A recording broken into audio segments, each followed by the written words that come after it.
ماته ووایه.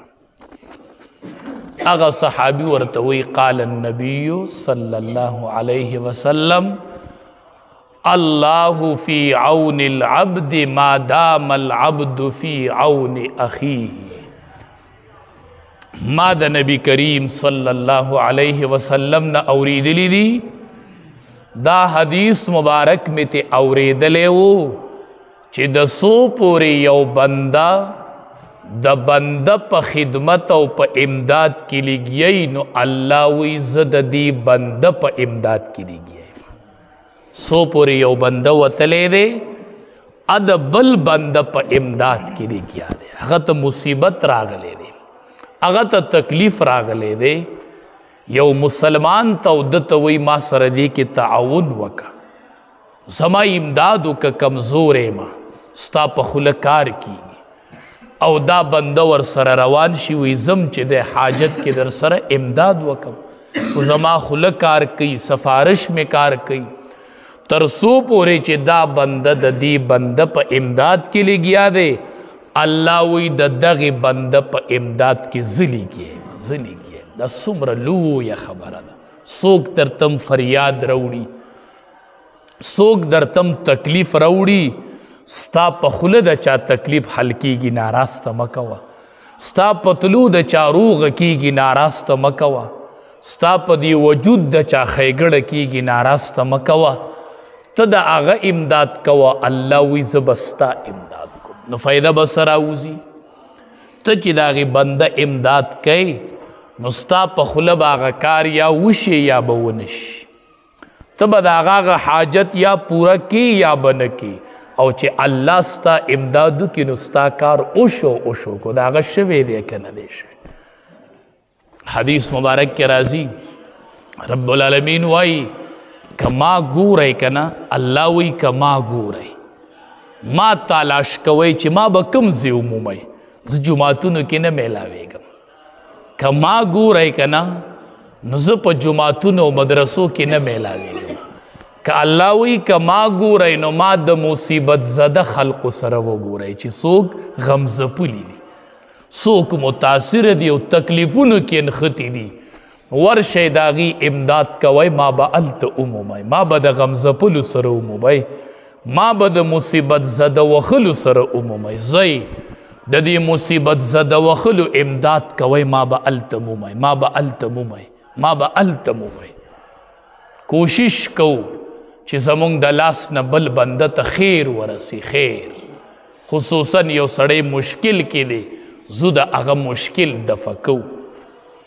حدیث مبارک کې راځي چې کم سړی د قوم مشر شو، یا د کلی شو، یا د علاقې شو، یا د حلقې شو، یا د ضلعې شو، یا د ملک شو، نو چې کم سړی د قوم مشر شو او دله په رعیت کې یو کس راغی د ده سره حاجت تړلی، د مشر سره د ټولو خلقو حاجتونه تړلي که نه، دله یو حاجت بنده راغی او د ده سره حاجت تړلی و، او ده ته یې ووی چې دا حاجت مې دی دا راله پوره که، دا حاجت مې دی دا راله پوره که، ده ته یې غږ وکړو او دی ښه موجود دی او دی اطلاع ولیږي چې هغه کور نشته دی. داسې ډېر خلک داسې کوي، الله دې پې رحم وکړي. مونږ نه وایو، مونږ وایو مشري مه غواړئ، دا آسان کار نه دی، دا آسان کار نه دی چې زه دې مشر شوې، دا مشري پالل دا ډېر ګران کار دی. نو ده ته یې غږ وکړو، دې کور کې ناست دی، ورته وایي هغه نشته دی، پرده یې ترې وکړله، دله راونه وتو. حدیث مبارک کې راځي رب العالمین وایي چې میدان محشر شي او ماله خلق یو په یو راځي، چې کله دا بنده زما مخې له راشي او د دې مشر حاضري ما سره وشي، احجبه الله یوم القیامه، الله وی زه به ترې پرده وکړم په ورځ د قیامت چې نن زما مخې له مه راځه، تا له بنده راغلی و، تا سره حاجت تړلی و، تا د هغه نه پرده کړې و، نن زه ستا نه پرده کوم. احجبه الله یوم القیامه، الله به وایي زما مخې له نن مه راځه، تا له یو عجز بنده راغلی و، تا ولې د هغه نه پرده کړې، تا ولې د هغه نه پرده کړې. تا ولی هغه راغی مصیبت زده او د هغه حاجت او ستا سره تړلی و ای چې په دې خوله او په دې لاس او په دې وجود د چا سره ښیګړه کېږي نو ناراسته مه کوئ ناراسته مه کوئ خلقو ته نفع رسوئ نفع نقصان خلقو ته نه ورکو هر بنده د ځان نه اوچت او غوره ګڼل هر بنده ته په دروند نظر کتل په لاره د زنانه روانه ده دې ته د خپلې مور او د خور په نظر ګوره چې دا هم د چا مور ده د دې به هم بچي دا هم د چا خور ده دا هم د چا لور ده د دې به پلاري د دې به روري د دې به خانداني د دې به قبیلهی زه ولې دې ته په سپک نظر باندې نظر وکړم دا رور نه لري زه خپله برداشت کولی شم دسي نو دا هم د چا خوري او د چا موري او د چا لوري دا به ډېر د مجبورۍ نه چرته راوتلي کونډه به یې خاون به یې مړي نن به یې د سپتال ضرورتي نو سپتال ته به ځي څه تکلیف پر اغستی په هغې تکلیف پر اغوستي دا عذر مه کوئ چې که دا ښځه وی نو کور به ناسته اسان کار دې ښځو ته مه ګوره بازار کې وي که دا ښځې وی نو بازار ته به نه راوتلي ټیک ده ډېرې به بې ضرورت هم راوځي خو څوک په سپتال ته رواني د چا به حاجتي چا به څوک په بعضې زنانه به مجبورۍ رایستلي چېرته ستر خاون به ترې الله اغستی به کونډه شوي ابه د بچو د نفقې دپاره راوتلي نو تی د عزت سودا مه کوه د عزت سودای مه کوه ګورې دا قرض دی قرض وی زنا قرض دی دا الله د بنده نه اوباسي چې زنا دې وکړله دا قرض دی قرض دا به ستا نه وځي ستا د خاندان او د کور نه ته پې پوه شوې یا نه شوې خو دا قرض ستا په ذمه پاتې دی دا به یو ورځ ستا د خاندان نه وځي چې زنا دې وکړه ډېر احتیاط عمر فاروق رضی الله تعالی عنه په لاره روانو زنانه مخې له ورل وی حضرت ودرېږه ته امیر المؤمنین او زما په بیت المال کې برخه ده تا ما ته برخه راکړې ده عمر فاروق رضی الله تعالی عنه ورته ودرېږه ودروله زنانه ورغې بیت المال کې یو شی بل شی بل شی بوجۍ ډکه کړله راوړله زنانه ته یې کېښودله چې زنانه روسختېدله ورته وی لږ صبر وکړه یو سوال مې دی یو سوال کومه دا مې ومنه او بیا ځه مونږ هم د خلقو سره تعاون وکړو نو بیا ته یو سوال وکړو ټیک ته دنیا خلق دی دنیا تعاونونه به وکړي کونډو سره ډېره ښه خبره ده مونږ د دې قایل یو زه وامه ته چې د کونډې زنانه سره او د غریبې زنانه سره تعاون وکړې نو ته ورته وایي یو سوال مې دی هغه وایي څه وایي یو تصویر وباسمه چې فیسبوک لی ورکړم زه وایم دا مه کوه که نه دا مه کوه په یوه تروړه ته د زنانه عزت علي ته د دې د عزت واګدار شوې هغه دې مجبوره وموندله نن ته د زنانه سودا په یوه تروړه وړو کوي ته په 1000 او 2000 روپو د دې زنانه د ویښتو نه خبرې د دې د عزت نه خبرې نو هغه مجبوره وي نو هغه وایي زه واله تصویر نو ما سره دې تعاون وکړو د مجبورۍ نه غلط مطلب ماله دا وخت په پتا چرته راشي دا حال به ستا د خاندان په زنانه و چرته راشي ګورې بیا به تې بل تصویر والی وربی کې داسې مه کوه داسې مه کوه د دې ډېر حیا په نظرونو کې پیدا کړو امام غزالی رحمت الله علیه لیکلی دی بخارا یو واقعی خپل کتاب کې نقل کړی ده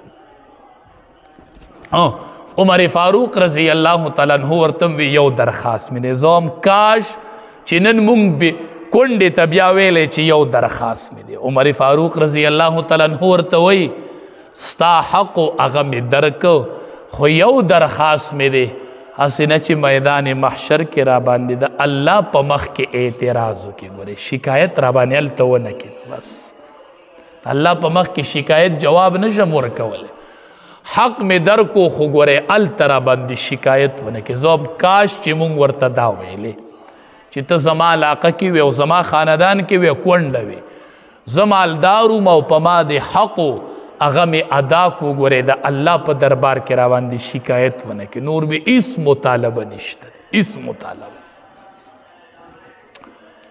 امام غزالی نو مونږ ورته وایو یو درخواست مې دی بس چې یو تصویر وباسم چې فیسبوک لی ورکم چې خلقو ته پته ولګي چې د تعاون وکړو چا راکړی هغه ته پته ولګي د سره دی هغه ته پته ونه لګي چې هغه وایي چې په داسې طریقې ورکوه چې ما ته پته ولګي نو وایي دا په خپله ورکه هکه وایي چې الله ته پته ولګي نو الله ته پته لګېدلې نحن اقرب الیه من حبل الورید الله وایي د دې رګونو نه درته م زیات نږدې یم ما ته مه ښیه ما ته خو ضرورت نشته امام غزالی رحمت الله علیه لیکلي خپل کتاب کې د بخارا یو واقعی لیکلې ده و یو زرګرو د زرګرۍ کار به یې کو او یو مشکي اوبه به یې خلکو له په کرایه باندې وړلې راوړلې نو د یو مشکي نیولی و چې مونږ کره به اوبه وړې راوړي ډېر دینداره مشکي و ابه د دې زرګر کره اوبه وړلې راوړلې 13 کاله یې اوبه وړې راوړې ورته به یې اوبه ووړلې وره کې به یې اوبه کېښودلې او مشکي به واپس راغی ډېر دینداره و دا مشکي او دا زنانه د هغې مشکي نه زیاته دینداره 13 کاله پس یوه پیره هغه مشکي راغی اوبه یې راوړلې چې وی کتل نو هغه زنانه د هغې زرګر هغه ټبر هغه په یو انګڼ کې خپل انګڼ کې اوده ده نو دې مشکي چې ولیدله نو دې پسې راغی دا لاس یې وله داسې ونیو او داسې لږ زور یې ورله دې لاس له ورکړو صرف لاس له ورله زور ورکړو واپس لاړ زنانه ډېره خفه شوله چې دا څه چلو شو چې ماښام یې خاوند کور ته راغی ورته وی نن دې څه بد کار په بازار کې کړی ما پې خبره وه خاوند وی ما څه بد کار نه دی کړی نه نه نه بیا در سره کور نه کوم یو ځای څه کوتاهي به دې نن په بازار کې کړي ما پې خبره که بس ما ته محسوسیږي تا نن څه خیانت کړی دی هغه خاونې ورته وی هغه زرګر وی زنانه راله بنګړي مې پې خرڅ کړل چې بنګړي په لاس کړل نو ډېره حسینه وه ما وله دا لاس داسې ونیو لږ زور مې پې وکړو وی بس حق قدر نه نن وتلي دي چې ته خبردار هغه مشکي هغه دینداره 13 کاله مې ورسره وشو 13 کاله پسې نن زما لاسونې و ما له لاس له زور راکړو دا تا پردی زنانه له زور ورکو نو نن ستا زنانه ته هغه زور میلو شو 13 کاله پس د بل د عزت په ډېر خیال ساتو د بل د عزت په ډېر خیال ساتو ما تاسو ته ووې زنا قرض دی قرض دا الله وباسي دا په خاندان کې بیا وزي دا بیا وزي دا بیا نه پاتې کېږي سهار چې هغه شپونکې راغې هغې زنانه ته وایي ما معاف که ما نه ډېره غټه غلطي وشوله بلکل نه یم پوهېدلې هغه ورته وایي دا ستا غلطي نه وه دا زما خاون پرون د زنانه په لاس زور کړی او حق زور زمونږ نه وویستل شو دې کې ستا ګناه نه وه دا ګناه زما د خاون دا حدیث مبارک کې راځي پردو زنانو سره ښه معامله کوئ نو ستاسو د زنانو سره به ښه معامله کېږي پردو زنانو ته د حیا په سترګه ګورئ نو ستاسو زنانو ته به هم د حیا په سترګه کاته شي ستاسو زنانو ته به هم د حیا په سترګه کاته شي هغه تېنه معافي غواړي دا ورته وایي ته ما معاف کړی دا ستا کوتاهي نه وه دا کوتاهي زمونږ وه نن زما خاوند دا حرکت کړی نن زما خاوند دا حرکت کړی ډېر احتیاط په دې معامله کې کوو نبی علیه السلام فرمایي وایي سترګې چې دي دا زناکاري دي او د سترګو زنا چې دا هغه غیر محرم زنانه ته نظر کول دي بس دا د سترګو زنا ده عبادت کې خوند نشته دی منځ کوو او د منځ خوږوالی نه محسوسیږي تلاوت کوو او د تلاوت خوږوالی نه محسوسیږي ځکه دا سترګې محفوظې نه دي نو دا د قرآن د تلاوت هغه خوند نشي اخیستلی کنې پکار دا وه چې دی د قرآن تلاوت کولی او دا رابهیدلی په کته دا اوښکې رابهیدلی د قرآن تلاوت دې سترګو کولی خو دا سترګې محفوظ نه دي ځکه د قرآن تلاوت ته ګوري او رابهیږي نه ځکه دا محفوظ نه دي زنانو لم احتیاط پکار دی غټه پرده غټ لباس چې وجودونه محفوظ کی محفوظ لعنتونه پې وریږي. ګورې هر هغه لباس هر هغه بوکرا چې زنانۍ استعمالی او د هغې د وجود موټاوالی او نریوالی پکې محسوسیږي دا پرده نه ده. ګورې دا پې اسې مونږ دوکه کیږو چې دا بوکره ده. هغه بوکره ده هغه پړونی دی چې هغې کې د زنانه د وجود موټاوالی او نریوالی نه معلومیږي. زنانه و دا به لباسي دا به پرده یې. ګورئ ښه په دې بعضو بوکرو ځان مه دوکه کوئ. تاسو وایې ما بوکره اغوستې ده او هغه داسې بوکرئ چې هغه د جامو نه هم په هغې کې حسن سیوی او ټول خلق هغې ته مایم شي. خو د خلق په فتنه کې ورواچو. لعنت تر باندې د الله وریږي. لعنت د الله په تاسو وریږي چې نارینه ځان ته متوجه کی. په دې زنانو خود الله لعنت وریږي. زنانو ځان د الله د لعنت نه بچ کئ. درون لباس په ځان راواړوئ. درون لباس درنې بورقې او درانه پړوني په ځان راواچوئ چې وجودونه هم نه ښکاري. د وجود موټاوالی او نریوالی نه محسوسیږي چې هغه به نارینه ته پکې کشش نه وي. نارینه ته پکې میلان نه پیدا کیږي. ډیر کارونه او نبی کریم صلی الله علیه وسلم فرمایي په هغې نارینه باندې د الله د طرف نه لعنت وریږي چې هغه د زنانو سره مشابهت اختیاري. زنانو په شان لباس او د زنانو په شان چال چلن او په هغې زنانم 24 ګنټې لعنت وریږي چې کومه زنانه د نارینو په شان پیشن اختیاري. د نارینه او د زنانو به د یو بل نه لباس جدای، پیشن به جدای، پیجنده بشي. نن مونږ کم طرف ته روان یو. اما عزت خان استاد صاحب بله ورځ خبره کوله، وی د یو ملک خبره یې کوله چې یو هندوم وفات شوی او مسلمان هم وفات شو. نو خلق پکې پوه نه شو. نو هندوان خو هندو سیزي او مسلمان خو مونږ دفن کوو که نه. نو وی د هغې مسلمان د هغې هندو په ځای هغه مسلمان وسیزو او هغه لاش چې د هندو راولېږه مسلمانانو نه هغې وی چې دا خو زمونږ هغه مړی نه دی، نو هغه مسلمان یې سیزلی و او هغه هندو یې مسلمانانو له راولېږو. دا وجه څه وله که دا څه وجه وشو؟ وجه دا وشوله چې د دې مسلمان په مخ د مسلمانۍ نښې نه وي موجود. پته نه لګېده چې دا د مسلمان چهره ده او که دا د هندو چهره ده. دا پته نن د مسلمان نه لګي. دا شته په مخ چې پته ولګي؟ شته نه په مخ، نو څنګه پته ولګي؟ امام الانبیا فرمایي اوفر اللحا وحف الشوارب، ګیرې اوږدې کوئ او بریتان لڼ کوئ. خالف المشرکین، د مشرکینو مخالفت وکئ.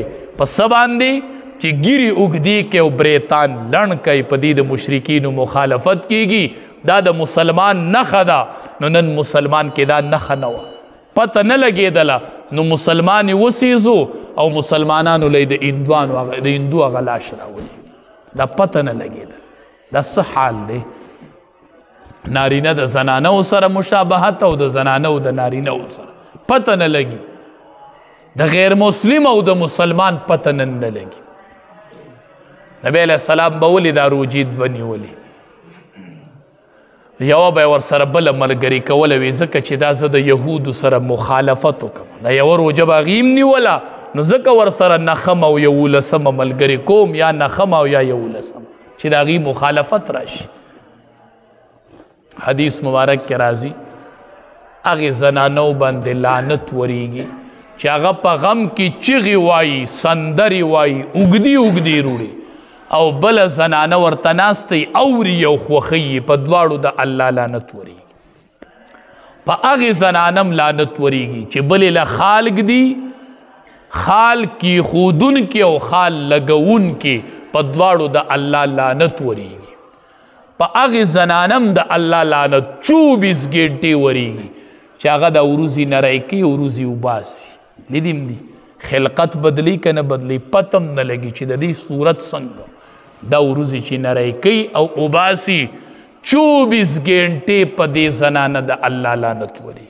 وجه څه ده؟ د الله خلقت ولې بدلی؟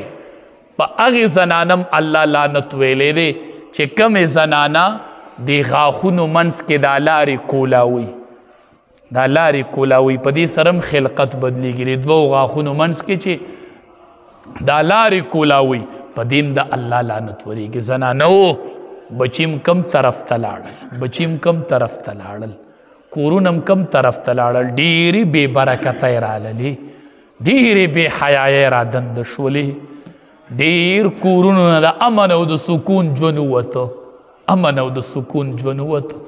بیبیانو دا بچی ماسخوتن کېنوئ، ای نارینهو تاسو یې کېنوئ، د یو صحابي واقعه ورته ماسخوتن بیانوئ. دې کورونو کې حالت بل طرف ته روان دی. یو عالم وی سکول کې مې واړه ودرول، وی ته به څه جوړېږې؟ ته وی یو الګ پکې ودرېد، وی چې زه به صحابي جوړېږم. مې چې بچیاس ته صحابي پیژنې؟ صحابي خو چې نبی علیه السلام یې لیدلی، په هغه ایمان راوړی او په حالت د ایمان کې د دنیا نه تلی. ما ته وی چې نورې نه پیژنمه، خو کور راته هره ورځ هره شپه د صحابي قصه بیانېږي چې په صحابو مین شوی، ما ځکه وی چې صحابي به جوړېږم. نن ته د بچو نه تپوس کوئ څه به جوړېږي، څه به جوړېږي؟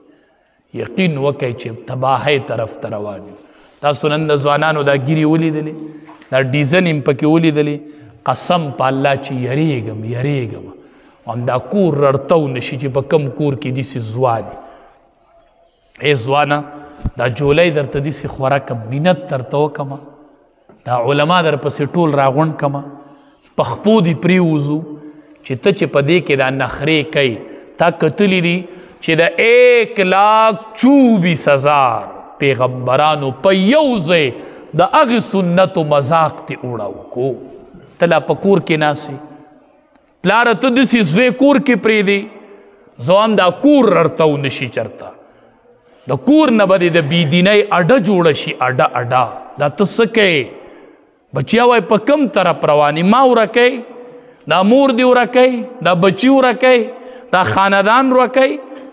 ته چې دا قینچي رالی او د 1,24,000 پیغمبرانو د سنتو په یو ټیم مذاق اړاوی، زه به خدای له جواب څه ورکوم؟ ته به میدان محشر کې څنګه د پیغمبرانو مخې له ورځي؟ ته به د امام الانبیا مخې له ورځي؟ مخامخ کېږي به؟ نو چې تا دا توهین کړی، دا ګورې توهین دی، دا مذاق دی، مذاق. توبې ته وباسو، توبې توبې. بچو ته کورونو کې واقعات بیانوئ. حدیث مبارک کې راځي چې کم سړی سحر سنت په کور کې کوي، دا صحیح حدیث دی، د دې معمول شروع کوي، کور کې لږ اعمال شروع کوي. چې کم سړی سحر سنت په کور کې کوي او دسو کې سنت کور کیو کې او جمعات ته فرض مانځل راشي، وی چې کم سړی مستقل سنت سحر په کور کې کوي، نو یو به الله د رزق فراخه کوي. په دې کور کې به رزق فراخه کیږي، په دې کور کې به د رزق تنګي نه راځي. زه نه وامه، امام الانبیا فرمایي. دویم، په دې کور کې به جګړې کمې شي. د ښځې خاوند دا اختلافونه نه دي، دا جګړې نه دي، دا به کمې شي چې کم سړی کور کې مستقل د سحر سنت کوي.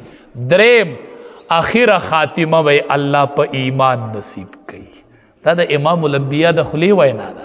سحر سنت کور کې کوي، رزق به پراخه کیږي، جګړې به کور کې کمیږي او الله به آخره خاتمه په ایمان نصیب کوي. پلارانو میندو کور کې تهجد کوئ چې دا بچی ما واز اوري. چې بچې په ډډه اوړي چلته پلار په تهجد ولاړي، چې بچې په ډډه اوړي چې مورې په تهجد باندې ولاړي. میندو سوال درته کوم، سوال درانه لباسونه په ځان راواړوئ. د بچو لږ فکر شروع کوئ. دا بچی ډېر بې حیا شوي دي، دا بچی ډېر بل طرف ته روان شوي دي. مورې ستا د تربیت ضرورت دی ما سره. زه خپل کوشش کام، په مدرسې کام، په جماعت کې کم، په منبرې کوو، په محراب یې کوو، خو پلارانو میندو تاسو را سره هم لږ ملګرتیا وکئ. دا بچیم د ډېرو نارواګانو نه منع کوئ. وایي بچیا د دې ذمهوار زه راځمه، ما نه به الله د دې تپوس کوي. رب العالمین دې د عمل کولو توفیق راکړي.